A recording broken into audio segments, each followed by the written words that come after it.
দর্শক আবারও ইনকিলাব মঞ্চের সদস্যদের উপরে টিয়ার শেল ছুটছে আইন শৃঙ্খলা বাহিনীর সদস্যরা, যেমনটি দেখানোর চেষ্টা করছি।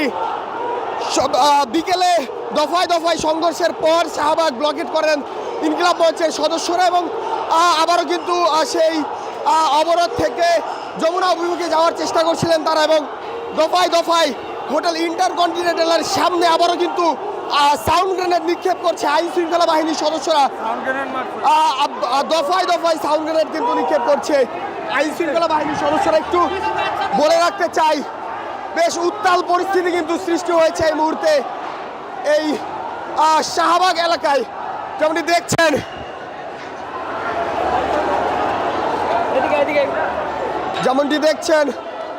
একে একে কিন্তু পিছু হচ্ছে ইনকিলাব মঞ্চের সদস্যরা। একটু বলে চাই দর্শক, যেমনটি দেখছেন আবারও কিন্তু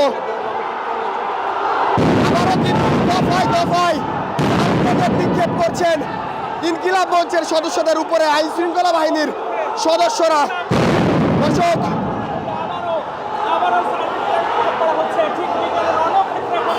কিছুক্ষণ আগে অর্থাৎ বিকেলের দিকে কিন্তু রণক্ষেত্রে পরিণত হয় এই শাহবাগ এলাকা, এবং আবারও কিন্তু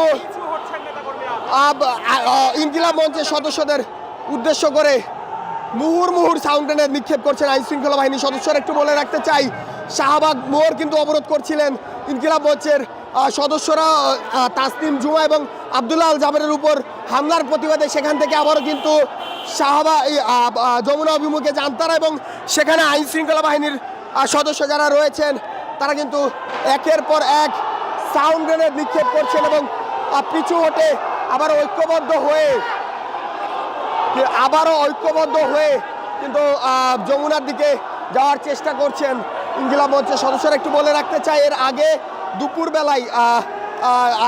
এর আগে দুপুর থেকে বিকেল পর্যন্ত কিন্তু দফায় দফায় সংঘর্ষে জড়িয়েছিলেন ইনকিলাব মঞ্চের সদস্যরা আইন শৃঙ্খলা বাহিনীর সদস্যদের সাথে, এবং সেই পরিস্থিতি কিছুটা সামাল হলেও তাসনিম জুমা এবং জাবেরের উপর হামলার প্রতিবাদে রাজধানীর যে শাহবাগ মোড় রয়েছে সেটি কিন্তু অবরোধ করেন ইনকিলাব মঞ্চের সদস্যরা। এবং এরপরে দর্শক যেমনটি দেখছেন আবার কিন্তু যমুনা অভিমুখে যাওয়ার চেষ্টা করছিলেন তারা, এবং যাওয়ার মুখে আইন শৃঙ্খলা বাহিনীর মুহুর্মুহুর যে সাউন্ড গ্রেনেড সেটি কিন্তু তাদেরকে উদ্দেশ্য করে ছত্রভঙ্গ করার উদ্দেশ্যে নিক্ষেপ করে, এবং কিছুটা পিছু হটে আবারও